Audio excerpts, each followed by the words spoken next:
Hey folks, how's it going? We're checking out Mitchell and Webb. This is Deleted Scenes Part 2. Hopefully you guys have a fantastic day. Appreciate you guys recommending it. Also, if you guys like this video, make sure you subscribe. If not, don't. Like, dislike, leave a comment below. It all helps. I definitely appreciate it. So let's go ahead and jump into this, folks, and we'll talk about it more in the end. Oh, Nehru. We've got to have Nehru. Oh, yeah, Nehru. He's always really good value.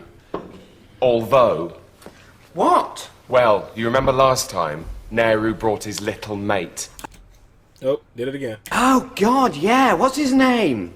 Gandhi, is it? That's it, Gandhi.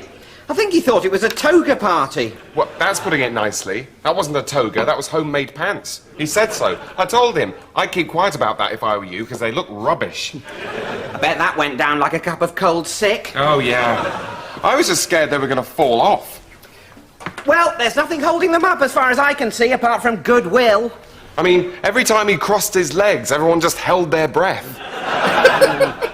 He seems pretty easygoing, though. He isn't, actually. It's all passive-aggressive with him. Oh, it's funny you should say that, because remember at Keith's bash, Gandhi was there. He was sitting in a big, low armchair with his feet apart, so, you know, no one knew where to look. Anyway, Susan put some music on. Mm-hmm. Well, it turns out Gandhi doesn't like Phil Collins, so he puts down the Pringles and starts fasting. He didn't start fasting. He did. He started fasting. He said he wasn't going to eat until Susan put Katrina and the Waves back on. So he gets his own way, as per. We stand around all evening listening to Katrina and the Waves on a loop, with Gandhi sitting in the corner with his bloody spinning wheel, trying to sing along. Wow. He's had a very difficult year. He was absolutely gutted not to get that advert. What advert? Well, you know Mr. Muscle, the kitchen cleaner, as advertised by that weedy guy? Yeah? Well, they're launching it worldwide, and so they were looking for an Asian Mr. Muscle. Oh, Gandhi'd be perfect for that. Well, he was down to the last two. Who'd they give it to? Krishnan and Guru Murthy. Krishnan Guru Murthy? He's not as thin as Gandhi, is he? No, but he is a lot easier to work with. Oh, what, the fasting? Well, if Gandhi doesn't like the way the new Mr. Muscle foamer ad is being shot, then it's no point breaking for lunch and hoping that he calms down, because he won't eat it. Essentially, he uses the same negotiating technique as a teenage girl. Well, there's no answer to these people. So, India gets independence and my niece Stephanie gets her driving lessons paid for. It's the way of the world. It's the way of the world.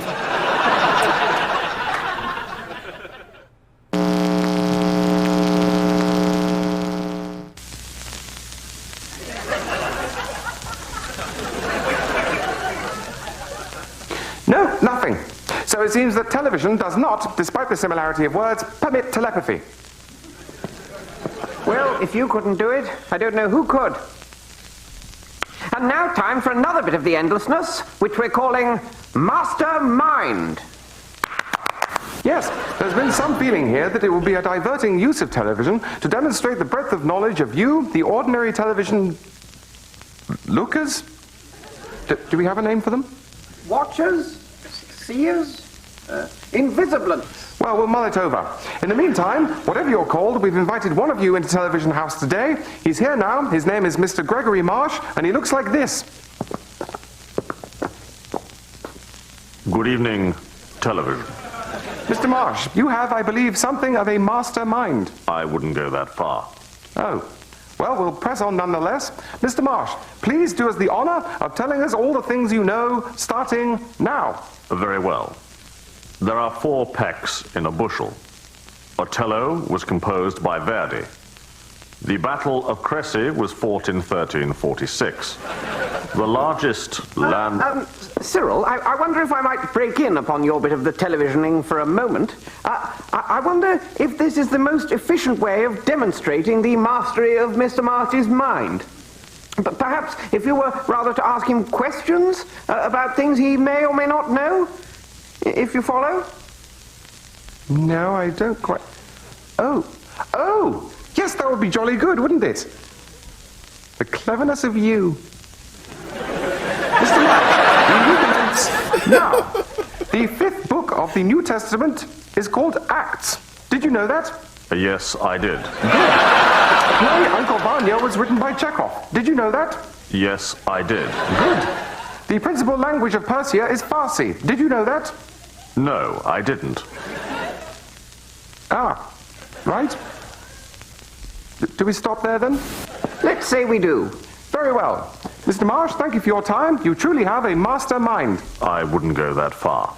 And now back to Stanley for one of our regular looks at his strikingly handsome face. Right, well, I think I'm going to get changed and have a swim straight away.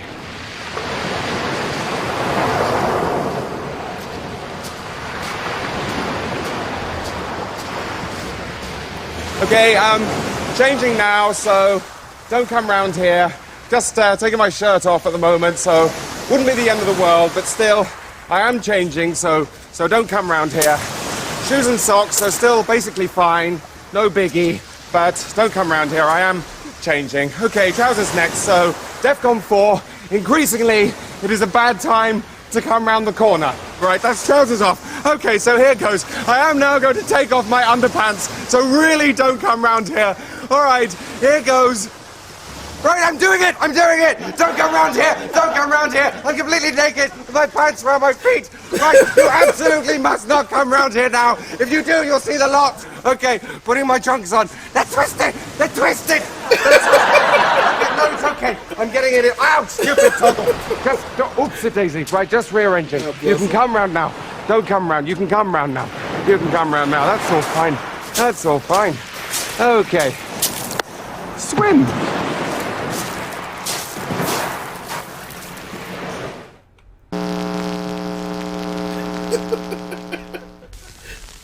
And now time for another bit of the endlessness.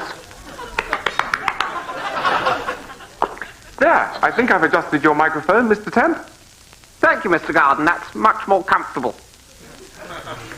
This bit of the endlessness has a title, and its title is, What's My Line? What's your line? I'm an architect. How interesting.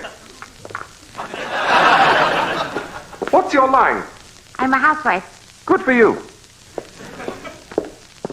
What's your line? Every baker shop in the country has to order a certain amount of flour every week. And to the company which sells the flour, you need to know the amount of flour that's likely to be required at a particular place at a particular time. So someone has to work that out mathematically to ensure that sufficient supplies are available. Well, I'm his gardener. Excellent. Is that everyone? Well, that seemed to fly by. Although, it could just be that it was incredibly short. Well, great. We'll certainly be doing What's My Line again, although we may have to tinker with the format slightly. It's almost as if we need to find a way of slowing down the process of finding out what people do. I know it sounds pointless, but oddly, I think it could help. Brilliant analysis, my close friend. I think my microphone needs adjusting now.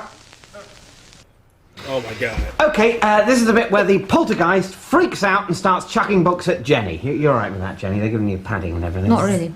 Well, it'll be very quick. I'm sure it's all been very carefully Absolutely, planned. absolutely. So, where's the poltergeist? Yep. Oh, right, yeah, it's Keith, isn't it? Is he in there? Yeah, do you want me to let him out of the box? If you would.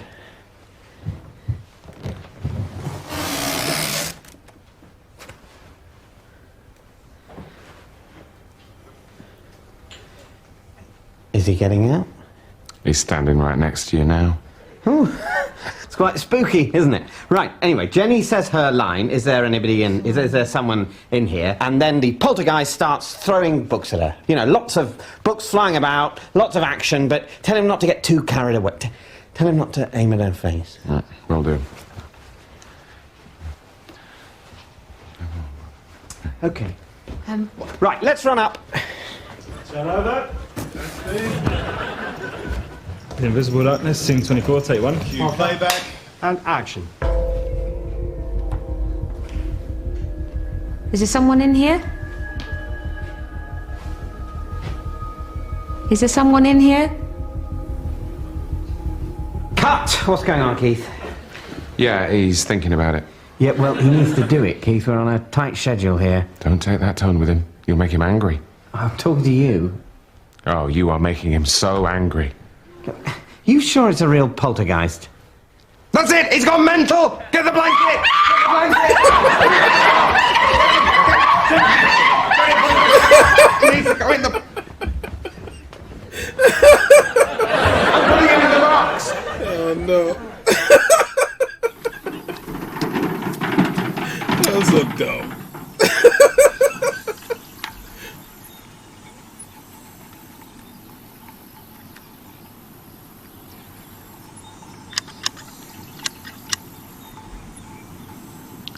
Are you getting any?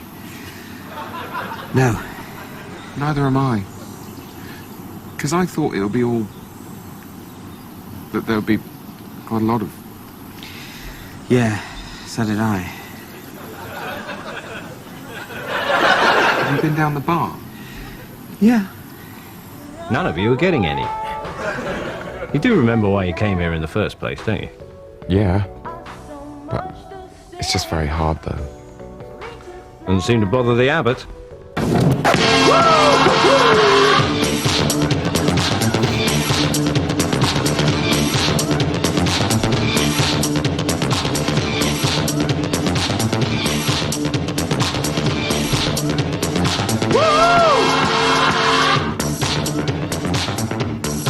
It's just so intimidating.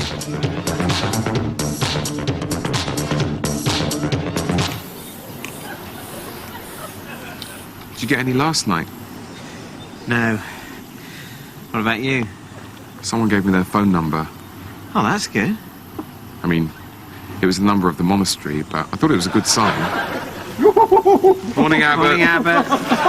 Enjoy yourselves. That's what we're here for.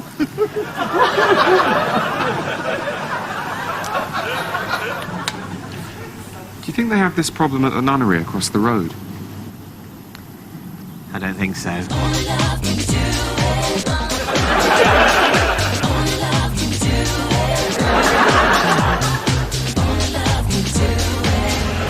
different for girls.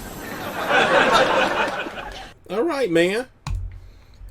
All right, some of those are decent. Some of those are decent deleted scenes. Other ones were like, I get. Sometimes you watch stuff like, all right, I understand why they cut it out, because like it was just, okay.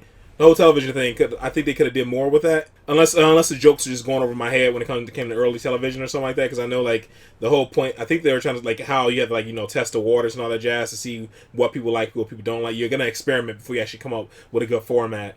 And I think they're joking about like him like asking the guy the questions because like it could be like a talk show. So I guess that's the joke he was trying to get across. I'll say out of all these deleted scenes, what's the best deleted scene out of all these? It's the beach one. Like right at the end when he started going into the panic and his shorts and stuff started twisting around, because I can identify with that. Like when I was like younger as a teen, whenever I had to change clothes in like a bathroom or something, when it came to like, or a locker room, whatever it was, you try to do things as fast as possible and silly shit happens, like where you start getting caught up in stuff on your shorts. I don't quite care as much as an adult, but when I was a kid, that's like a real panic you go through. Like, is somebody gonna see my bits? Oh my god! And the poltergeist scene, just because she started panicking. But yeah, those are the two best ones from this one. I enjoyed both of those. The television one was okay. It was kind of on and off. Some points were funny. Some were just kind of like, some just kind of, I'm going to say it went over my head. I just didn't think were funny. I just kind of, didn't enjoy it as much. But overall, this was good, man. I enjoyed this. I appreciate you guys recommending it. So that is all for this one, man. Hopefully you guys are happy, safe, and healthy. I'll see you in the next one. Later.